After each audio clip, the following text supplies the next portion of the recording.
అందరికీ నమస్కారం. శ్రీనివాస్ చెప్పే కథలకు మీ అందరికీ స్వాగతం. ఇప్పుడు మనం వినబోయే సీరియల్ అనుక్షణం ప్రమాదం రెండో భాగం.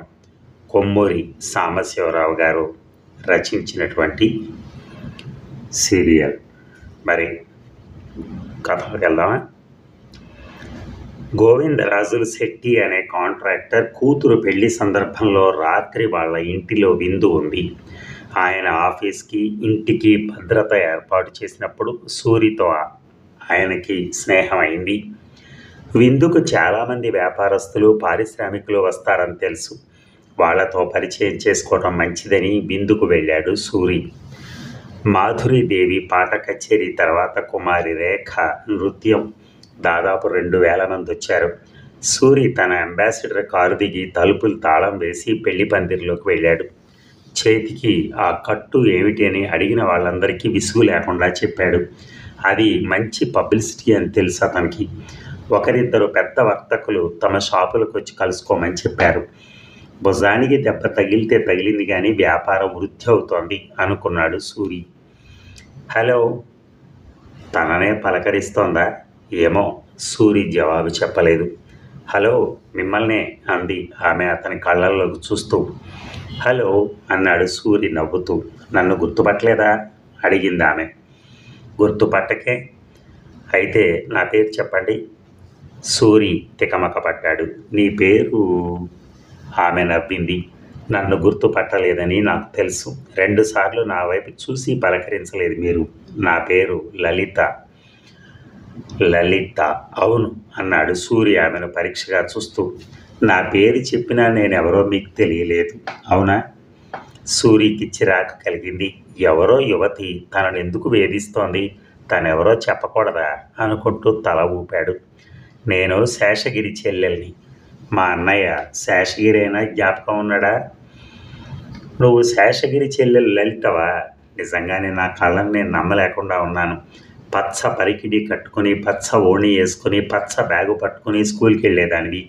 ఇంత దానివయ్యావా అన్నాడు సూర్య ఆశ్చర్యంతో. లలిత నవ్వింది. అవును, ఇప్పుడు గుర్తుపట్టారని ఒప్పుకుంటాను. ఇప్పుడు నాకు ఆకుపచ్చ రంగు మీద మోజుపోయింది అంది లలిత. అది తెలుస్తూనే ఉంది. నీలం రంగు మీద మోజు కలిగినట్టుంది. శేషగిరి ఎక్కడున్నాడు? ఏం చేస్తున్నాడు? ఢిల్లీలో ఉన్నాడు. గవర్నమెంట్ ఉద్యోగం, ఇండస్ట్రీస్ డిపార్ట్మెంట్లో. 2 పిల్లలు. నువ్వు? నేను మొన్ననే BA పాస్ అయ్యాను. సూరి లలితను పరీక్షగా చూశాడు. లేత నీలం రంగు షిఫాన్ చీర కట్టుకుంది. అదే లేత నీలం రంగు క్రేప్ జాకెట్ వేసుకుంది. నీలం రంగు హ్యాండ్ బ్యాగు, నీలం రంగు చెప్పులు, సామాను ఛాయ, ఒత్తైన నల్లని జుట్టు, 2 జడలు వేసుకుంది. మెళ్ళో ఒంటి వరుస ముత్యాల హారం, చేతులకు నీలం రంగు గాజులు, నీలం రాయి ఉంగరం, ఆకర్షణీయమైన విగ్రహం, ఎముకలు కనిపించకుండా నున్నగా ఉన్న ఒళ్ళు. ఎందుకలా చూస్తున్నారు అడిగింది లలిత. సూరి నవ్వి ఎక్కడా ఉండటం అని అడిగాడు. అడయార్లో, గాంధీనగరం మొదటి మెయిన్ రోడ్ నెంబర్ 701 మామయ్య ఇంట్లో. శేషగిరిని చూసి చాలా కాలమైంది. ఈ ప్రాంతాలకు రావటం లేదా? ఇదిగో వస్తున్నాను అని రాస్తూ ఉంటాడు. నేను చూసి 4 ఏళ్ళయింది. ఈ గోవిందరాజు శెట్టి నీకెలా తెలుసు? పెళ్లి కూతురు నా క్లాస్మేట్. భోజనాలప్పుడు కూడా సూరి లలిత పక్కపక్కనే కూర్చుని కబుర్లు చెప్పుకున్నారు. భోజనాలు పూర్తయ్యేటప్పటికి 10 గంటలైంది. తర్వాత సీతారామ కళ్యాణం హరికథ ఉంది. నేను వెళ్తున్నాను అన్నాడు సూరి లలితతో. హరికథకు ఉండరా? చెయ్యి నొప్పిగా ఉంది. చెయ్యికి దెబ్బ తగిలిందా? రాత్రి జరిగిన సంఘటన గురించి చెప్పాడు సూరి. అయితే విశ్రాంతి తీసుకోవాల్సింది. ఎందుకు వచ్చారు? రాకపోతే నిన్ను కలుసుకుని ఉండేవాడిని కానుగా. లలిత నవ్వి అతని చెయ్యి ముట్టుకుంది. జ్వరం కూడా వచ్చింది. కారులో వచ్చారా? అవును. డ్రైవర్ ఉన్నాడా? లేడు. అయితే ఈ జ్వరంతో చెయ్యి నొప్పితో మీరే డ్రైవ్ చేస్తారా? ఏం చేయమంటావు? ట్యాక్సీని పిలిపించేందుకైనా ఇప్పుడు ట్యాక్సీలు ఎక్కడ దొరుకుతాయి? మామయ్య కారులో నేను దింపుతాను. నువ్వు డ్రైవ్ చేస్తావన్నమాట. పోనీ నా కారులోనే వెళ్దాం. మరి నేను మళ్ళీ తిరిగి రావటం? తిరిగి రావాలనుంటే నా కారులో తిరిగి వచ్చేయి. రేపు మీ ఇంటికి వచ్చి కారు తీసుకుంటాను. మామయ్యతో చెప్పొస్తానని లలిత వెళ్ళిపోయింది. సూరి గోవిందరాజులు కలుసుకుని తను వెళ్తున్నానని చెప్పాడు. 5 నిమిషాల్లో లలిత తిరిగి వచ్చి కమాన్ అంది. ఇద్దరూ బయటికి వెళ్ళారు. వీధిలో పర్లాంగ్ దూరం వరకు తళతళా మెరుస్తున్న మోటార్ కార్లు వరుసగా ఉన్నాయి. మీ కారు ఎక్కడుంది అడిగింది లలిత. అదిగో ఆ ఎర్ర అంబాసిడర్ అన్నాడు సూరి. ఇద్దరూ కారు దగ్గరికి వెళ్ళారు. సూరి జేబులోంచి తాళం చెవుల గుర్తు తీసి లలితకిచ్చాడు. ఇదేనా అంటూ లలిత తాళం చెవి తీసి కారు తలుపుకున్న తాళంలో పెట్టి తిప్పింది. తర్వాత పిడి పట్టుకుని తలుపు లాగపోయింది. చటుక్కున సూరి లలిత చేయి పట్టుకుని తెరవద్దు అని కేకేశాడు. ఏ అడిగింది లలిత కంగారుగా. వెనక్కిరా, ఆ తాళం చెవి అలాగే ఉండని అని లలితను చేయి పట్టుకుని 4 అడుగులు వెనక్కి లాగాడు సూరి. ఏమిటి కంగారు అడిగింది లలిత. నా వృత్తి ఏమిటో చెప్పాను కదా. లలిత తల ఊపింది. మోటారు కార్లను దొంగలు ఎత్తుకుపోకుండా ఒక చిన్న యంత్రం తయారు చేశాను. తలుపుకున్న తాళానికి హారన్ ఒకటి కనెక్ట్ చేశాను. ఆ హారన్ స్విచ్ కనపడకుండా బయట ఏర్పాటు చేశాను. కారు స్వంతదారుడు తలుపు తాళం వేసే ముందు ఆ స్విచ్ నొక్కి వెళ్ళాలి. ఎవరైనా తలుపు మారు తాళం చెవితో తెరవటానికి ప్రయత్నిస్తే ఆ హారన్ బొయ్యమని ఆగకుండా మోగుతుంది. కారు తలుపు తెరిచే లోపల స్వంతదారుడు పరిగెత్తుకు రావచ్చు. స్వంతదారుడే వచ్చి తలుపు తెరుస్తున్నప్పుడు కనపడకుండా ఏర్పాటు చేసిన స్విచ్ నొక్కేసి తర్వాత తాళం తీయాలి. ఆ ఏర్పాటు నా కారు కూడా చేశాను. నువ్వు తాళం తీయగానే హారన్ మోగి ఉండాలి అన్నాడు సూరి ఒక్క దిప్పుకోకుండా. లలిత నవ్వింది. ఇంతేనా? ఒకవేళ మీరు ఏర్పాటు చేసిన హారన్ చెడిపోయిందేమో. ఏమో, లేక ఎవరైనా స్విచ్ ఎక్కడుందో తెలుసుకుని స్విచ్ నొక్కేసి ఉండొచ్చు. సరే, కారు ఎత్తుకుపోలేదు కదా. కారు ఎత్తుకుపోలేదు నిజమే, కానీ ఇప్పటికే నన్ను చంపడానికి ఒకసారి ప్రయత్నం జరిగింది. ఇంకో ప్రయత్నం జరిగి ఉండొచ్చు. జాగ్రత్త పడటం మంచిది. నువ్వు ఇంకా దూరంగా జరుగు అని 10 గజాల దూరంలో నిల్చున్న ట్రాఫిక్ కానిస్టేబుల్ దగ్గరికి వెళ్ళి తన కారు వద్దకు ఎవరైనా వెళ్ళటం చూసావేమో అడిగారు. సూరి. ఆ ఎర్ర రంగు అంబాసిడరా? Yes sir. గంట క్రితం ఫుల్ సూట్ వేసుకున్న ఒక మనిషి మీ కారు దగ్గరికి వెళ్ళాడు. తలుపు తెరిచి లోపల కూర్చున్నాడు. కారు కదిలేందుకు చోటు అట్టే లేదు. సైడ్ చెప్పడానికి నేను దగ్గరికి వెళ్ళాను. కారు స్టార్ట్ చేయటం లేదని చెప్పాడు ఆయన. నేను వచ్చేశాను అన్నాడు ఆ కానిస్టేబుల్. సూరి 2 నిమిషాల పాటు ఆలోచించి, నా పేరు సూరి, ఇన్స్పెక్టర్ గురునాథం నా స్నేహితుడు. ఆ కారు నాది. గురునాథం కానీ ఆయన పంపే మనిషి కానీ వచ్చేంతవరకు ఎవ్వరినీ కారు దగ్గరికి వెళ్ళనివ్వద్దు అని చెప్పి వెనక్కి తిరిగాడు. మీ అనుమానం ఏమిటి అడిగింది లలిత. 150 అనుమానాలున్నాయి. ముందు ఇన్స్పెక్టర్కి ఫోన్ చేయాలి అని పెళ్ళి ఇంట్లోకి వెళ్ళి టెలిఫోన్లో ఇన్స్పెక్టర్ జరిగిన విషయం చెప్పి తాను ఇంటికి వెళుతున్నానని, ఇంటికి ఫోన్ చేయమని చెప్పాడు. తన వెనకే వచ్చిన లలితతో, మీ మామయ్య కారులో నన్ను ఇంటి దగ్గర దింపాలి అన్నాడు సూరి. క్షణం ఉండండి, మామయ్య దగ్గరికి వెళ్ళి తాళం చెవి తెస్తాను అని లలిత వెళ్ళి నిమిషంలో తిరిగి వచ్చి నల్ల రంగు మ్యారేజ్ కారు దగ్గరికి సూరిని తీసుకెళ్ళింది. కారు స్టార్ట్ చేస్తూ, డాక్టర్ ఇంటికి వెళ్ళాలా అడిగింది లలిత. అవసరం లేదు, జ్వరం వస్తే వేసుకోమని మాత్రలు ఇచ్చాడు, ఇంట్లో ఉన్నాయి చెప్పాడు సూరి. జ్వరమే కాక విపరీతమైన తలనొప్పి, ఒళ్ళు నొప్పులు కూడా వచ్చాయి సూరికి. ఇంటి ముందు కారు ఆగగానే లలితకు థ్యాంక్స్ చెప్పి కారు దిగాడు. ఉండండి అని లలిత కారు దిగి, నా చేయి పట్టుకోండి. తలుపు తాళం వేస్తుందే. ఇంట్లో నౌకర్లు లేరా ఏమిటి? తాళం చెవి ఇలా ఇవ్వండి అని తాళం చెవి తీసుకుని తలుపు తెరిచింది. లలిత భుజం మీద చెయ్యేసి నెమ్మదిగా లోపలికి వెళ్ళాడు సూరి. పడక గదిలోకి వెళ్ళగానే పక్క మీద ఒరిగిపోయి, చాలా థ్యాంక్స్, ఆ బల్ల మీద కవర్లో మాత్రలు ఉన్నాయి, ఇలా దే అన్నాడు. 2 మాత్రలు మింగి, నువ్విక వెళ్ళు, మీ మామయ్య నీ కోసం కాచుకుని ఉంటాడు అన్నాడు సూరి. ఎవరూ మీకు తోడు లేరే అంది లలిత. సూరి నవ్వి, నువ్వు తోడుంటావా? బాగుంది, వెళ్ళు అని కళ్ళు మూసుకున్నాడు. ఇక మర్నాటికల్లా సూరికి జ్వరం తగ్గింది కానీ బలహీనంగా ఉన్నాడు. బల్ల మీద ఉన్న సంచారి పత్రికను తీసుకుని ఆతృతగా తిరగేసి చూశాడు. అతని ఫోటో లేదు. అంత అవసరంగా వచ్చి ఫోటో తీసిన వాళ్ళు ఎందుకు ప్రచురించలేదా అనుకుని డ్రెస్ చేసుకుని ఆఫీస్కి బయలుదేరాడు. సరళ అప్పటికే ఆఫీస్కి వచ్చి ఓ ఉత్తరాలు టైప్ చేస్తోంది. గుడ్ మార్నింగ్, ఏమిటి విశేషాలు అడిగాడు సూరి. డిటెక్టివ్ ఇన్స్పెక్టర్ స్వరాజ్యరావు 2 సార్లు ఫోన్ చేశారు. ఇంటికి ఫోన్ చేయమని చెప్పలేదు. చెప్పాను, అవసరం లేదని, మీరు ఆఫీస్కి రాగానే ఫోన్ చేయమని చెప్పమన్నారు. ఇంకా ఎవరైనా? ఇంతకుముందు ఎవరో స్త్రీ ఫోన్ చేసింది. పేరు లలిత ఏమంది? మళ్ళీ ఫోన్ చేస్తానంది. సరళకు థ్యాంక్స్ చెప్పి సూరి తన గదిలోకి వెళ్ళాడు. ఉత్తరాలు చదువుతూ ఉండగా తన అసిస్టెంట్లు జ్ఞానసుందరం, విన్సెంట్ వచ్చారు. బ్యాంకు భద్రతకి తను తయారు చేసిన పథకం వాళ్ళకి చెప్పి దానికి సంబంధించిన కాగితాలు ఇచ్చి పని ప్రారంభించమని చెప్పాడు. అంతలో టెలిఫోన్ మోగింది. Hello, Suri speaking. Detective inspector Swarajyarao. మీ కారు విషయం ఏమిటి? ఆదుర్దాగా అడిగాడు సూరి. ఇగ్నిషన్ కీకి బాంబు తగిలించారు. మీరు కారు స్టార్ట్ చేయగానే బాంబు పేలే ఏర్పాటు చేశారు. మీరు కానీ మీ కారు కానీ కనపడకుండా పోయేవారు. సూరి గట్టిగా ఊపిరి పీల్చి అన్నాడు. మీరు కారు స్టార్ట్ చేయకుండా ఇంకో కారులో వెళ్ళిపోవటం వల్ల మీ ప్రాణం దక్కింది. అసలు మీకు అనుమానం ఎందుకు వచ్చింది?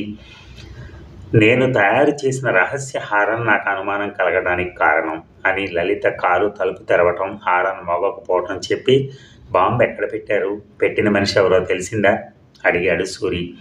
ఇంకో అరగంటలో నేను వస్తున్నాను, అన్ని విషయాలు చెప్తాను అన్నాడు స్వరాజ్యరావు రిసీవర్ పెట్టేస్తూ. మళ్ళీ టెలిఫోన్ మోగింది. నేను లలితని. Good morning. జ్వరం తగ్గిందన్నమాట అంది లలిత. Very good morning. జ్వరం పూర్తిగా తగ్గింది. మళ్ళీ థ్యాంక్స్. నీకు తెలియకుండా నేను నా ప్రాణాన్ని కాపాడావు నిన్న రాత్రి. కారు గురించా ఏంటి? సూరి చెప్పాడు. నేను కాపాడటం ఏమిటి? మీరు ఏర్పాటు చేసిన రహస్య హారం కాపాడింది. అలా కాదు, నువ్వు నా కూడా వచ్చి తలుపు తీయడానికి ప్రయత్నించుండకపోతే పరధ్యానంగా తలుపు తీసి కారు స్టార్ట్ చేసేవాడిని. నేను మధ్యాహ్నం షాపింగ్కి మౌంట్ రోడ్కి వస్తున్నాను అంది. గుడ్. నా ఆఫీస్కి రా. దేనికి? ఊరికనే. All right. ఈలోగా మీరే ప్రమాదంలోనూ ఇరుక్కోకండి. సూరి రిసీవర్ హుక్కు మీద పెట్టేసి లలితను గురించి ఆలోచిస్తూ కుర్చీలో జారగలబడి కూర్చున్నాడు. తను లలితను కలుసుకున్నది కిందటి రాత్రేనా అనిపించింది. ఇంకా 24 గంటలన్నా కాలేదు.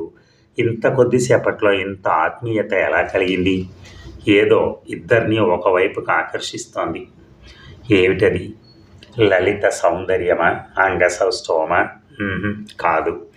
లలిత కన్నా అందమైన ఆడవాళ్లతో తనకు పరిచయం ఉంది. వాళ్లతో ఇలాంటి ఆత్మీయత ఏర్పడలేదు. మీకోసం ఎవరో వచ్చారు అని సరళ గదిలోకి వచ్చి చెప్పగానే సూరి ఆలోచనల్లోంచి మేల్కొని ఎవరు, ఎందుకు అడిగాడు. పేరు చెప్పటం లేదు, ఏదో ఉత్తరం తెచ్చాడు, మీకే స్వయంగా ఇవ్వాలట. మనిషి ఎలా ఉన్నాడు? భయంకరంగా ఉన్నాడు. సరే పంపించు. నిమిషం తర్వాత ఒక మనిషి లోపలికి వచ్చాడు. 5 అడుగుల పొడుగుంటాడు. తెల్లని జుట్టు, బక్కగా ఉన్నాడు. మాసిపోయిన పంచ, ఎర్ర గీతల షర్టు, కాలర్ దగ్గర చిరిగిపోయింది. నల్లటి మొహం. ఆ నల్ల మొహం మీద మరింత నల్లగా ఉన్న మచ్చలు, ఘాట్లు. అసలు మనిషి మొహంలాగా లేదది. ముక్కు ఉండవలసిన చోట ముద్దగా ఉంది. ముక్కు, కళ్ళ కింద తెల్లని మచ్చలు, కనుబొమ్మల దగ్గర చర్మం లోతుగా కోసేసినట్టుంది. ఎవరు నువ్వు? ఏం కావాలి? మీరేనా సూరి గారు? అవును. ఈ ఉత్తరం ఇవ్వటానికి వచ్చాను అంటూ అతను ఓ కవరు బల్ల మీద పెట్టాడు. ఎవరిచ్చారు ఇది అని అడుగుతూ కవర్ చెప్పాడు సూరి. ఆ మనిషి జవాబు చెప్పలేదు. కవర్లో 4 మడతలు పడిచిన ఒక తెల్ల కాగితం ఉంది. మడతలు విప్పగానే అందులోంచి ఒక ఫోటో బల్ల మీద పడింది. సూరి ఆ ఫోటో తీసుకుని చూశాడు. బస్ట్ వరకు ఉన్న ఫోటో అది. భుజానికి కట్టుకట్టుంది. తన ఫోటో ఏనా అని పరీక్షగా చూశాడు. తన మొహం కాదు. ఘాట్లతో, గతుకులతో మొహం రూపురేఖలు లేకుండా ఉంది. కాగితం మీద ఏదో రాసింది. చదివాడు. సూరి, ఈ వృత్తి మానివేయమని ఇదివరలో చాలాసార్లు హెచ్చరించాను. మా హెచ్చరిక నిర్లక్ష్యం చేస్తున్నావు. ఆఖరి హెచ్చరిక. ఇప్పటికైనా నీ వృత్తి మానకపోతే నీ మొహం ఈ ఫోటోలో మొహంలా అవుతుంది. ఈ ఉత్తరం తెచ్చిన మనిషిని, అతని మొహం ఎందుకు అలా అయిందో అడుగు. సంతకం లేదు, తేదీ లేదు. ఉత్తరం తెచ్చిన మనిషి తలుపు దగ్గర నిలబడున్నాడు. సూరి డబ్బిస్తాడని అతని ఆశ. సూరి ఉత్తరం ఫోటో బల్ల మీద పెట్టి కుర్చీలోంచి లేచి అతని దగ్గరికి వెళ్ళి ఆ ఉత్తరం ఎవరిచ్చారని కోపంగా అడిగాడు. ఎవరో ఇచ్చారు, వాళ్ళెవరో నాకు తెలియదు. నీ పేరేమిటి? వరదరాజు. నన్ను బెదిరిస్తూ రాసిన ఉత్తరం అది. నీకు అది ఎవరిచ్చింది చెప్తావా చెప్పవా? దబాయించాడు సూరి. అతను పారిపోవటానికి చటుక్కన వెనక్కి తిరిగాడు. సూరి అతని చేయి గట్టిగా పట్టుకుని లోపలికి లాగి తలుపు గడియ పెట్టి, పారిపోలేవు, చెప్తే గాని నిన్ను వదలను, పోలీసులకు ఫోన్ చేస్తాను అన్నాడు. బాబు, ఎవరో ఈ ఉత్తరం తీసుకెళ్ళి మీకు ఇవ్వమంటే వచ్చాను. నేనేమి నేరం చేయలేదు అన్నాడు అతను దీనంగా. ఆ ఉత్తరం ఎవరిచ్చింది చెప్పు. ఎవరో 40 ఏళ్ల మనిషి, పేరు తెలీదు. ఈ ఉత్తరం మీకు ఇస్తే ₹2 ఇస్తానన్నాడు. డబ్బు కాసిపడ్డాను. ఆ మనిషి నీకెక్కడిచ్చాడు ఈ ఉత్తరం? తేనాంపేటలో రత్న టీ షాప్లో కనిపించాడు. మనిషి ఎలా ఉన్నాడు? నల్లగా పొడుగ్గా ఉన్నాడు. ఇంకా నల్లని జుట్టు, తెల్ల పంచ, ఎర్ర గీతల షర్టు. నువ్వు అబద్ధం చెప్తున్నావు. లేదండి. సూర్య అతని చేయి వదిలేసి పొమ్మన్నాడు. బతుకు జీవుడు అని అతను చకచకా వెళ్ళిపోయాడు. కవరులోంచి తీసిన ఉత్తరం ఫోటో ఇంకోసారి పరీక్షగా చూశాడు. క్రితం రోజు వచ్చి తన ఫోటో తీసిన మనిషి సంచారి, పత్రికా ప్రతినిధికి కాడన్నమాట. తన ఫోటో ఈ విధంగా వికృతం చేసి పంపి భయపెట్టడానికి ఫోటో తీశాడన్నమాట అనుకుని సంచారి పత్రికా ఆఫీస్కు ఫోన్ చేసి వాళ్ళు తమ ఫోటోగ్రాఫర్ని క్రితం రోజు తన ఫోటో తీసుకురమ్మని పంపలేదని తెలుసుకుని రిసీవర్ పెట్టేశాడు. అంతలో సరళ గదిలోకి వచ్చి ఇన్స్పెక్టర్ స్వరాజ్యరావు వచ్చాడని చెప్పింది. తన గదిలోకి పంపమని చెప్పాడు సూరి. ఇక ఆ ఉత్తరం తెచ్చిన మనిషి పేరు రంగన్. మొహం రూపురేఖలు లేకుండా ఉంది కదూ. వాడు మాకు బాగా తెలుసు. లాకప్లో పెట్టి ఎంత బెదిరించినా ఏవీ చెప్పడం అన్నాడు స్వరాజ్యరావు. అదేమిటి, పోలీసులు చూస్తే కొంచెం కూడా భయం లేదా వాడికి అడిగాడు సూరి. పోలీసుల కన్నా వాళ్ళంటే ఎక్కువ భయం వాడికి. మేము ఏదైనా నేరం బనాయించి జైలుకు పంపగలం అంతే. వాళ్ళు అలా కాదు. కోపం వస్తే మనిషిని రూపురేఖలు లేకుండా చేస్తారు. 5 ఏళ్ల క్రితం ఓ బందిపోటు దొంగతనం సందర్భంలో ఈ రంగన్ని పట్టుకున్నాం. దొంగల ఆచూకీ చెప్పాడు. దొంగలను పట్టుకున్నాం. మర్నాటి రాత్రి రంగన్ సినిమాకి వెళ్ళి వస్తుండగా ఎవరో ఇద్దరు మీద పడి బ్లేడుతో మొహం చెక్కేశారు. 4 రోజులు ఆసుపత్రిలో ఉన్నాడు. మొత్తం 22 కుట్లేశారు మొహం మీద. నరక బాధపడి ఉండాలి. ఆసుపత్రి నుంచి వచ్చాక భయం వల్ల వాళ్లకు దాసుడైపోయి ఉంటాడు అన్నాడు స్వరాజ్యరావు. సూర్య 5 నిమిషాలు ఆలోచించి, అయితే నన్ను బెదిరిస్తున్న ఈ మనిషి ఎవరో తెలుసుకోలేమంటారా అడిగాడు.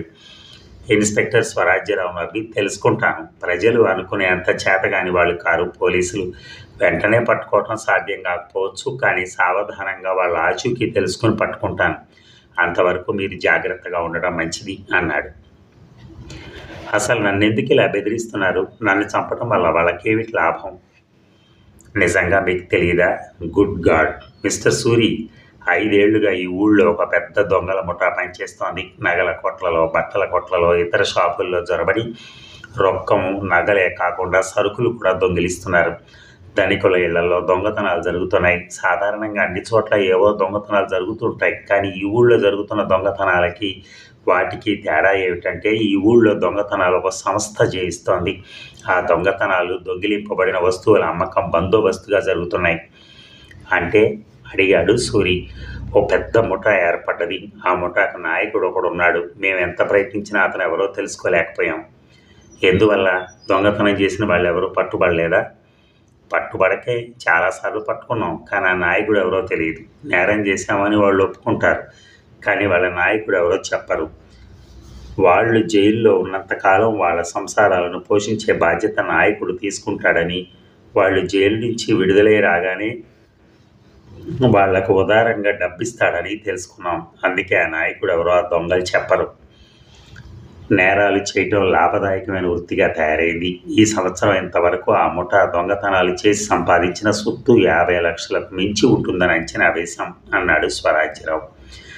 అంత భారీ ఎత్తున దొంగతనాలు జరుగుతుంటే మీరేం చేస్తున్నారు? ఏం చేస్తాం? దొంగిలించిన సరుకులు ఇక్కడ అమ్మరు. బొంబాయికో కలకత్తాకో తీసుకెళ్ళి అమ్ముతారు. ఆచూకీ తెలుసుకుని మేము వెళ్లేలోగా అమ్మిన వాళ్ళు పారిపోతారు. మిమ్మల్ని హతమార్చడానికి ఆ ముఠా నాయకుడు పూనుకున్నాడు. ఎందుకో తెలిసిందా? నేను ఏర్పాటు చేస్తున్న భద్రత వల్ల వాళ్ళు చేసే దొంగతనానికి అవరోధం ఏర్పడుతోంది. అవునా? అవును. ఆ నగల షాపులో దొంగలు జొరబడినప్పుడు మీ భద్రతా ఏర్పాటు వల్ల 7 దొంగలు పట్టుబడ్డారు. ఆ 7 ఇప్పుడు జైల్లో ఉన్నారు. మీ భద్రత వల్ల దొంగతనం జరిగినప్పుడల్లా దొంగలు పట్టుబడితే అతను ముఠా విచ్ఛిన్నమైపోతుంది. అందుకే మిమ్మల్ని ఈ వృత్తి మానేయమని బెదిరిస్తున్నాడు. వాడి బెదిరింపులకు బెదిరిపోయి నేను మానేసినా ఇంకొకటి ప్రారంభించచ్చుగా, లేదా పోలీసులే ఈ భద్రత ఏర్పాటు చేయొచ్చుగా. ఇన్స్పెక్టర్ స్వరాజ్యరావు తల తిప్పి, పోలీసులు చేయలేరు, చెయ్యరు. శాంతి భద్రతలు కాపాడటంలో, నేరస్తుల్ని పట్టుకోవటంలో పోలీసు శాఖకు ఊపిరి సలపని పని ఉంటుంది. మీరు ఈ వృత్తి మానేస్తే ఇంకెవరైనా ఈ వృత్తి ప్రారంభించేది లేది చెప్పలేను. ఎవరైనా కర్మం చాలక ప్రారంభించినా అతన్ని మిమ్మల్ని బెదిరించినట్టే బెదిరిస్తారు. అయితే మీ సలహా ఏంటి అడిగాడు సూరి. చాలా జాగ్రత్తగా ఉండమని నా సలహా. ఇప్పటికి 2 సార్లు మిమ్మల్ని చంపడానికి ప్రయత్నం జరిగింది. ఆ విషయం జ్ఞాపకం ఉంచుకోండి. ఇతరుల ఆస్తిపాస్తులకు మీరు చేసే భద్రతా ఏర్పాట్లు కొన్ని మీ ప్రాణరక్షణకు చేసుకోండి. అనుక్షణం ప్రమాదంలో ఉన్న నేను ఏం జాగ్రత్త తీసుకోగలనో చెప్పండి.